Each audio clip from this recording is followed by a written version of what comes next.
Bunyinya khatam nubuwah itu adalah Allahu wahdahu la syarikalah wa Muhammadan abduhu wa rasuluh tawajjahu haitsu syi'ta fa innaka mansura.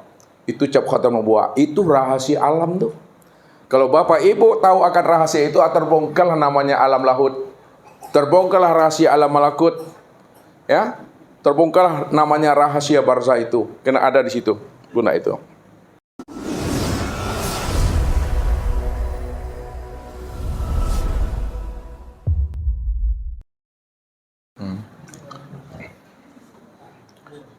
Umur 6 tahun, dijemput ke beliau oleh ibunya. Dipeliharalah oleh ibunya, ya. Makanya umur 6 tahun itu pula lah ibundanya membawa Rasulullah itu berkunjung ke rumah paman-pamannya di Madinah, saudara-saudara ibunya. Pulang dari Madinah, ya, langsung singgah mampir ziarah kubur ke tempat ayahnya. Nah, ayahnya Abdullah itu setelah ziarah kubur dari tempat ayahnya pulang lagi ke Makkah. Namun belum sampai lagi Bapak Ibu ke Makkah, baru di desa Abwa namanya, ibunya pun sakit. Sakitnya itu membawa ibunya meninggal dunia. Itu umur 6 tahun, ya. Beliau ditinggal mati oleh ibunya. Lalu Rasulullah dibawa oleh Ummu Aiman kembali ke Makkah. Maka diceritakanlah kisah ini kepada kakeknya yang bernama Abdul Muthalib. Lalu oleh kakeknya dipelihara Rasulullah 2 tahun. Sampailah Rasulullah itu berusia 8 tahun Bapak Ibu. 8 tahun Rasulullah itu dipelihara oleh kakeknya. Sedangkan kakeknya pada saat itu telah berusia 80 tahun. Ketika itulah kakeknya tadi berpesan kepada anak-anaknya, wahai anak-anakku semua, rasanya saya tak lama lagi, ya, akan berpulang ke rahmatullah. Kalau saya meninggal dunia, tolonglah wahai Abu Talib, peliharalah Muhammad ini. Ya, jangan engkau bedakan cinta dan kasih sayangmu itu kepada dirinya. Berlakukan sama dengan anak-anakmu. Dipeliharalah oleh Abu Talib. Maka dalam pemeliharaan Abu Talib Bapak Ibu, pada saat beliau sudah berusia 12 tahun, Rasulullah itu sudah diajari oleh pamannya itu berdagang Bapak Ibu, berjualan, membawa barang dagangan ke negeri Sam. Namun sebelum sampai di negeri Sam Bapak Ibu, Abu Talib dengan Rasulullah dengan rombong-rombong kafilah perdagangan itu sampailah ke suatu daerah namanya daerah Busra. Berjumpalah Abu Talib dengan seorang pendeta yang disebut pendeta Bukhairah. Pendeta Bukhairah pada saat itu menyampaikan pesan kepada Abu Talib, wahai Abu Talib, mampirlah dahulu ke rumahku, istirahat, minum, ya, sambil melurus-luruskan pinggang. Lalu apa kata Abu Talib dalam pandangan batinnya ini? Tak biasanya pendeta ini, ya, menyuruh kami istirahat untuk bisa makan dan minum. Lalu bertanyalah, ya, pendeta tadi kepada Abu Talib, wahai Abu Talib, siapa sebenarnya anak kecil ini? Apa jawaban Abu Talib? Wahai Pak Pendeta, bahwa dia ini adalah anak kandungku. Sebenarnya pendeta tadi ingin melihat kejujuran daripada Abu Talib. Apa kata pendeta? Wahai Abu Talib, anak kecil ini bukan anak kandungmu. Ayahnya sudah meninggal pada saat dia berusia 6 bulan di dalam kandungan ibunya.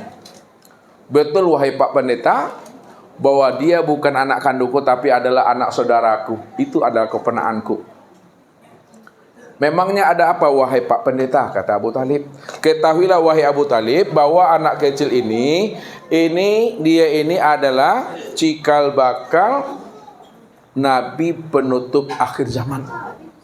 Dari mana engkau tahu wahai Pak Pendeta bahwa dia ini adalah Nabi penutup akhir zaman? Pada saat engkau menuruni lereng dan bukit serta lembah, aku melihat dari kejauhan bahwa ada anak kecil ini selalu diiringi oleh awan. Aku melihat dari kejauhan. Singkat cerita, apa kata pendeta? Marilah dulu mampir di rumahku, kita istirahat. Mampirlah Bapak Ibu Abu Talib dengan rombongannya. Namun ketika itu Rasulullah itu disuruh menunggu onta dan barang dagangan.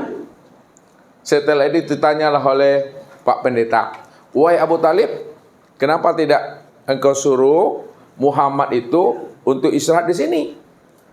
Akhirnya dipanggillah Rasulullah, dijemput Rasulullah. Ketika Rasulullah itu dijemput oleh salah seorang kafilah Abu Talib tadi, maka apa kata pendeta? Wahai Abu Talib, saksikanlah oleh kalian bahwa Muhammad itu perjalanan dia menuju ke tempat kita selalu dilindungi oleh awan. Itulah tanda nubuahnya. Akhirnya Nabi Muhammad dengan rombongan sudah makan, sudah minum dan istirahat. Disitulah pendeta Bukhairah menanyai Rasulullah itu. Menanyai Rasulullah, betul tak isi kitab yang dibaca oleh pendeta tadi dalam kitab Barnabas itu sama nak jawabannya dengan Rasulullah ini? Ditanya ayahnya, ditanya ibunya, sukunya, Rasulullah dapat menjawabnya. Akhirnya apa kata Pak Pendeta? Wahai Muhammad, bolehkah aku melihat sesuatu di pundakmu? Boleh, wahai pamanku. Sebetulnya pendeta tadi ingin melihat tanda cap khotamun nubuwah yang ada pada pundak Rasul. Karena itu tertulis dalam kitab Injil Barnabas itu. Setelah dilihat di pundak Rasulullah, memang betul Bapak Ibu bahwa di pundak Rasulullah itu telah ada cap khotamun nubuwah. Di sini di antara dua belikat nih. Itu yang tertulis dari bulu romanya Rasulullah.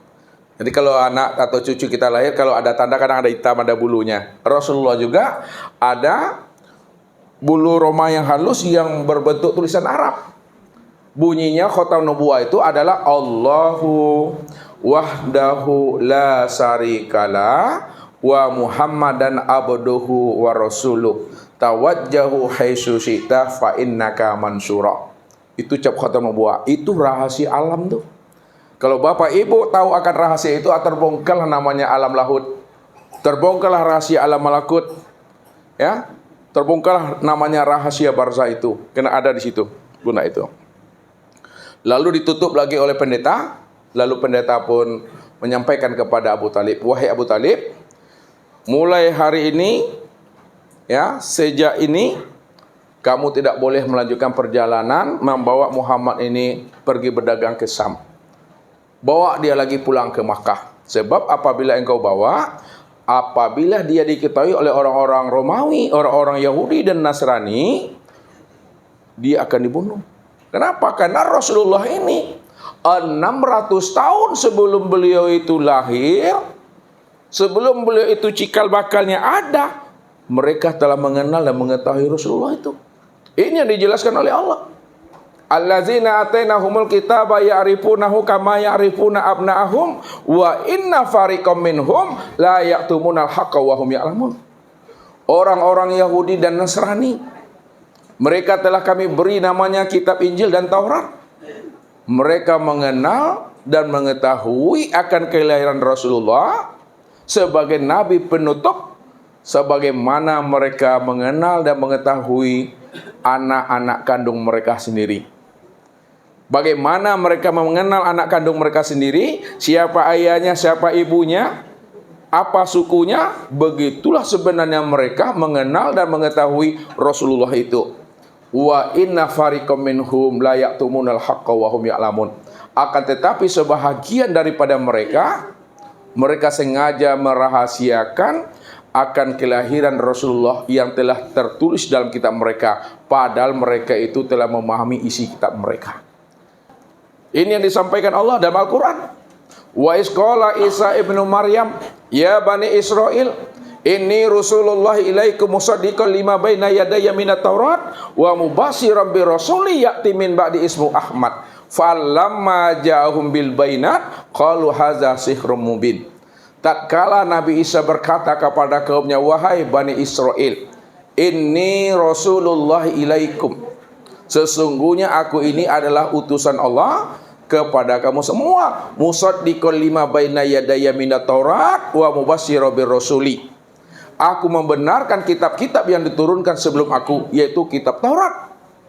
Dan aku akan menyampaikan kabar gembira kepada kamu semua bahwa akan datang dan lahir seorang nabi penutup, namanya adalah Ahmad. Falamma ja'ahum bil bainat qalu hazah sihrun mubin. Maka tatkala Rasulullah itu telah nampak tanda-tanda khatamun nubuwahnya, tanda-tanda kenabian dan kerasulannya, maka orang-orang Bani Israel, orang-orang Yahudi dan Nasrani mengatakan haza sihrun mubin, ini merupakan satu sihir yang sangat nyata. Tapi bagi mereka menolaknya Bapak Ibu, karena Allah itu tetap wallahu yatimu nuruhu walau kana kariyal kafirun. Allah tetap menyempurnakan, yaitu orang-orang kafir tidak senang akan kelahiran dan kedatangan Rasulullah. Tetaplah cerita Allah itu berjalan, karena cerita Allah itu telah tertulis berapa ribu tahun? Berapa tahun? 50.000 tahun. 50.000 tahun sebelum alam ini ada, cerita Allah itu telah sempurna Bapak Ibu. Kataballahu maqadiral khalaiq qabla ayyalqas samawati wal ard bi khamsina afasana. Aku telah menuliskan takdir masing-masing dari hambanya. Kapan kita ini lahir? Kapan Rasulullah lahir? Itu telah ditulis Allah 50.000 tahun sebelum adanya alam. Sama dengan 18.250.000.000 tahun sebelum adanya langit dan bumi ini. Telah sempurna semuanya. Maka lahirnya Rasulullah itu dalam rangka apa? Menjadi rahmat bagi seisi alam ini. Itu umur 12 tahun. Kemudian umur 14 tahun. Habis semuanya Bapak Ibu. Di mana 14 tahun mana nih? 14 tahun. Ini Rasulullah itu sudah diajak oleh pamannya Zubair untuk berperang. Namanya perang Harbun Fijar namanya. Jadi tugasnya Rasulullah itu mengumpulkan anak panah, mana yang terluka diobatinya. Perang Fajar, ya. Sampailah Rasulullah berusia 25 tahun. Karena umur 14 tahun sudah berperang, 12 tahun sudah boleh berdagang tadi, umur 25 tahun barulah dia berbisnis dengan Khadijah. Mulailah dia berdagang. Ya, ini sistem mukhabarah, mudharabah itu, ya. Akhirnya Rasulullah nikahlah dengan Khadijah. Ya, nikah dengan Khadijah. Khadijah berusia berapa tahun? 40 tahun. Rasulullah berumur 25. Berapa jaraknya itu Bapak Ibu? 15 tahun. Jadi pernikahan Rasulullah dengan Khadijah itu mendapatkan 5 orang anak. Yang pertama nama anaknya siapa? Si Qasim. Yang kedua? Zainab. Yang ketiga Ruqayyah. Yang keempat Ummi Kalsum. Yang kelima Fatimah. Yang keenam siapa namanya? Abdullah. Abdullah istrinya yang bernama Maria Al-Qibti. Itu hadiah dari Raja Mesir. Ya, itu diberi. Itu umur 25 tuh. Maka umur 35 tahun. Umur 35 tahun terjadilah maka itu banjir bandang Bapak Ibu. Jadi ketika banjir bandang, jatuhlah namanya Hajar Aswad itu dari tempatnya. Maka masing-masing kafilah suku Quraisy, dia yang berhak untuk menempatkan kembali batu Hajar Aswad itu pada tempatnya semula. Suku ini pula yang berhak, dia suku yang tertua di situ. Hampir terjadi pertumpahan darah Bapak Ibu. Ketika itulah Rasulullah dengan kearifannya, dengan kecemerlangan hati dan pikirannya, maka Rasulullah itu berpendapat kalau memang mau mereka itu memakai pendapat Rasulullah, maka Rasulullah itu punya ide yang cemerlang. Akhirnya ide yang cemerlang itu disepakati bersama. Lalu Rasulullah membentangkan sorbannya, lalu diletakkan oleh Rasulullah batu Hajar Aswad itu di sorban itu. Kemudian masing-masing suku mewakili untuk mengangkat batu Hajar Aswad itu yang telah diletakkan di sorban. baru diletakkan Rasulullah di Hajar Aswad. Ketika itulah Rasulullah itu diberi gelar apa namanya? Al-Amin. Ini gelarnya diberi orang yang terpercaya. Itu. Sampailah usia 40 tahun Bapak Ibu. 40 tahun. Karena umur 35 menjelang 40 tahun, kota Makkah itu memang sudah sangat luar biasa kesirikannya Bapak Ibu. Ya. Akhirnya umur 40 tahun itu Rasulullah itu sudah beruzlah, sudah bertafakur, ya, sudah berkhalwat. Kata orang tarikat sudah bersuluk. Jadi Rasulullah itu umur 40 itu sudah bersuluk, berkhalwat. Di mana bersuluknya Rasulullah Bapak Ibu? Di Gua Hira. Sampailah Rasulullah itu 17 malam, ya, beruzlah di dalam Gua Hira. 17 Ramadan itu maka turunlah wahyu yang pertama. Suratnya apa? Ada surah Iqra. Surat Al-Alaq, nggak ada surah Iqra, nanti payah carinya tuh. Surat Al-Alaq 1 sampai 5. Turunlah surat Al-Alaq itu, datanglah Jibril, Mikail. Ketika itulah kata Jibril, Iqra ya Muhammad. Baca hai Muhammad. Lalu apa kata Rasulullah? Ma ana biqari, aku tak pandai baca. Lalu dipeluk Rasulullah, dirangkul, lalu dilepas. Iqra ya Muhammad, ma ana biqari, baca hai Muhammad, aku tak pandai baca. Sampailah Rasulullah ini dipeluk oleh Jibril sampai 3 kali. Yang terakhir Iqra ya Muhammad, barulah Rasulullah menjawab Iqra bismi rabbikal ladzi khalaq. Itu wahyu yang pertama. Tapi turunnya wahyu pertama itu Bapak Ibu, apakah seperti ini? Al-Quran itu, padahal Al-Quran sudah ditulis atau belum tuh? Belum. Al-Quran belum ada. Apa yang dibaca oleh Rasul? Makanya Iqra itu 3 kali. Iqra membaca dengan ini ya, ro'a. Iqra membaca dengan nazar, dengan hati. Iqra membaca dengan absar, dengan mata hati itu. Iqra yang pertama itu maksudnya membaca dengan pandang itu. Nabi Muhammad tak pandai membaca, ya, ummi beliau. Maksudnya apa? Bukan Nabi Muhammad itu bodoh, Nabi Muhammad itu fatona. Fatona artinya cerdas Nabi itu. Lalu kenapa Nabi mengatakan Iqra ya Muhammad, ma'ana biqra, aku tak pandai baca. Secara pandangan roh, secara pandangan syariat, Nabi Muhammad tak pandai membaca batang tubuhnya nih ya. Batang tubuh ini adalah alamat untuk membaca diri Tuhan. Tak pandai membaca. Maka baca yang kedua itu, bacanya dengan hati. Maksudnya Nabi Muhammad tak pandai membaca akan kedatangan Jibril itu. Siapa Jibril itu sebenarnya? Yang ketiga, tak pandai membaca siapa rahasia dirinya itu. Siapa yang hidup tuh? Siapa yang melihat dan mendengar itu? Itu yang tak pandai baca dia. Turunlah Rasulullah paginya. Maka ketika turun Rasulullah dari Gua Hira, maka Rasulullah menjumpai istrinya yang bernama Khadijah. Apa kata beliau? Zammiluni, zammiluni, zammiluni. Selimuti aku wahai Khadijah. Istri yang soleha. Karena melihat udahnya abangku dalam keadaan menggigil, ya, cemas Rasulullah, maka diselimutilah Rasulullah ini. Sampai Rasulullah itu terbangun, udah nyaman badannya, lalu Khadijah membawa Rasulullah itu kepada pamannya tadi, Waraqah bin Nawfal. Dibawa ke sana, lalu berceritalah Khadijah tentang Rasulullah ini. Apa jawaban beliau?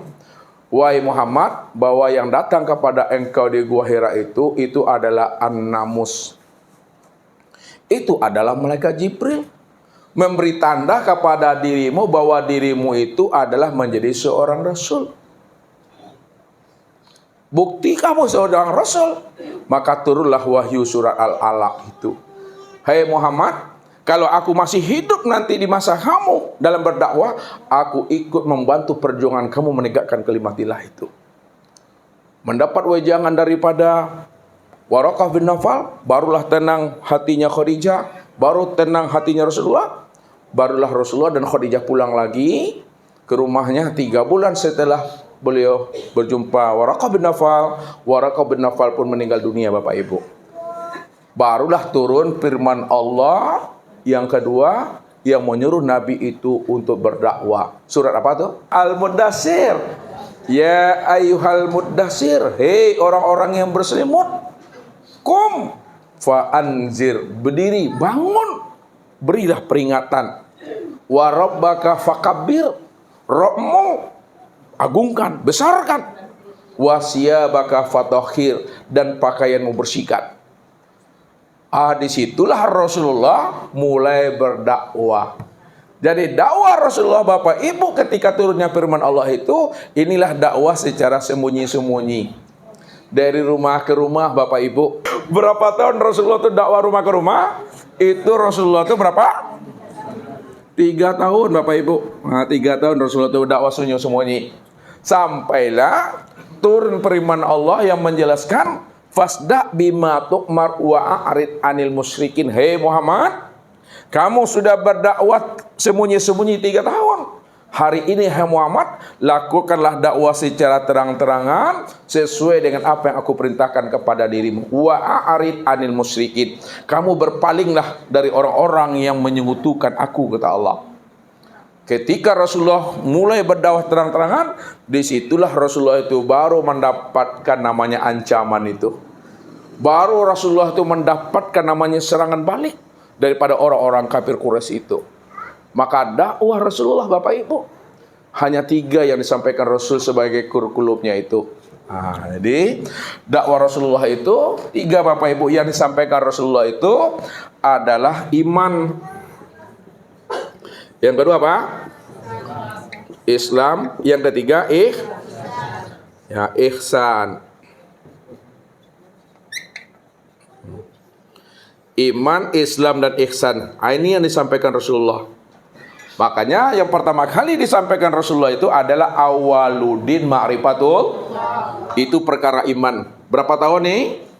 13 tahun Rasulullah menyampaikan perkara iman nih. Sedangkan masalah Islam dan ihsan itu disampaikan Rasulullah 10 tahun. 10 tahun. Masalah Islam dan ihsan 13 tahun itu masalah iman akidah. Iman akidah itu di Makkah, Islam dan ihsan itu di Madinah. Sedangkan Rasulullah tinggal di Makkah berapa tahun? Berapa tahun? Rasulullah tinggal di Makkah 40 tahun. Jadi domisiliannya Rasulullah di Makkah 40 tahun. Dakwah beliau tentang akidah 13 tahun, dakwah beliau tentang ibadah itu 10 tahun. Jadi 40 tahun tambah 23 tahun berapa? 63 tahun nih. Ini umur Rasulullah terakhir. Makanya umur Rasulullah 51 tahun itu kena banyak gejolak di sana. Meninggal istrinya Bapak Ibu, meninggal lagi pamannya. Lalu beliau tetap berdakwah juga. Maka dakwah Rasulullah itu, pergilah beliau itu ke negeri Taif Bapak Ibu. Sampai di Taif, pikiran Rasulullah akan mendapat sambutan yang baik. Rupanya sampai di sana Nabi itu dilempari, dicaci maki oleh mereka. Sampai-sampai tubuhnya Rasulullah itu kena lemparan batu Bapak Ibu. Melihat Rasulullah mendapat serangan batu dari orang-orang Taif, maka Zaid bin Harisah mampu menjadikan dirinya sebagai perisai buat diri Rasulullah. Ketika itulah Zaid bin Harisah pun tidak luput daripada lemparan batu itu. Ketika itulah turun namanya malaikat. Wahai Muhammad, wahai Rasulullah, jikalau engkau ingin membalas perbuatan mereka kepada engkau, hai Muhammad, doamu mustajab, doamu didengar Allah. Mintalah kepada Allah. Sekejap mata negeri Taif ini akan aku gulung, kata malaikat. Gunung-gunung batu yang ada di Taif ini akan aku cabut dan aku lemparkan kepada mereka. Ketika itulah Rasulullah takut Bapak Ibu. Ya, takutnya bagaimana? Takut jangan-jangan negeri Taif ini betul-betul diberi oleh Allah bala, azab, dan siksa. Pada saat itulah Rasulullah merayu Tuhannya. Jadi Rasulullah itu merayu Tuhan. Kenapa takut beliau itu? Kalaulah umatnya itu diberi azab oleh Allah. Maka ketika itu Rasulullah mengatakan kata Jibril, wahai Jibril, aku ini diutus Allah bukan untuk melaknat umat, tapi aku ini diutus oleh Allah, innama bu'istu liutammima makarimal akhlak. Aku diutus oleh Allah untuk menyempurnakan akhlak mereka. Ketika itulah Rasulullah berdoa kepada Allah, merayu Tuhan, Allahumma hdi qaumi fa innahum la ya'lamun. Ya Allah, berilah mereka itu hidayah dan petunjuk ya Allah, karena mereka berbuat zalim, karena mereka tidak mengenal siapa aku yang sebenarnya. Mereka juga tidak mengenal akan dirinya ya Allah. Disitulah Rasulullah itu merayu Tuhan supaya tidak turun bala. Sebab kalau Rasulullah tidak merayu Tuhan, maka turun bala. Karena Allah dah janjikan apa? Man adani waliyan faqad hazantu bil harbi. Barang siapa yang menyakiti waliku, kekasihku, maka dah samalah dia itu berperang mengangkat senjata melawan aku, kata Allah. Ini yang dikhawatirkan oleh Rasul, turunnya bala kepada mereka. Tapi Rasulullah dengan sifat penuh dengan cinta dan kasih sayang kepada umatnya, Rasulullah berdoa kepada Allah, ya, minta dimaafkan mereka. Akhirnya Nabi pulang lagi ke kampungnya Bapak Ibu, balik lagi ke Makkah. Sampai di Makkah terjadilah pembaikotan Bapak Ibu. Semua barang-barang pokok makanan harian itu tak boleh diperjualbelikan kepada kaum muslim, umatnya Rasul. Akhirnya terjadilah pacaklik sembako ketika itu 2 tahun lamanya. Tidak ada yang mau dimakan lagi Bapak Ibu. Maka muncullah ide-ide yang kreatif, ide-ide yang cemerlang. Maka sahabat-sahabat Rasul itu mencari lumut-lumut yang menempel di dinding batu cadas itu. Itu yang dikikis, itu yang dikorek, lalu dicuci, lalu diulam Bapak Ibu, pengganti laparnya perut niha. 2 tahun lamanya tuh. Setelah itu puncak kesedihan Rasul, maka dapatlah jawabannya. Ya, walaupun Rasulullah itu sedihnya sangat luar biasa, yang disebut namanya tahun apa namanya itu? Amul Husni, tahun yang penuh dengan kesedihan, duka cita. Tanggal 27 Rajab, ya, 27 Rajab itu Rasulullah itu baru di Isra Mi'raj oleh Allah, berjumpa dengan Allah. Berjumpalah Rasulullah dengan Rabbnya, itu dipertemukan. Maka sebelum Isra Mi'raj itu Rasulullah itu sudah dipersiapkan, rupanya itu ujiannya, ujian untuk membersihkan hati sebenarnya. Baru dapat jawabannya setelah beliau itu mengatakan kepada umat ini, iza ahabballahu qaumin ibtalahum.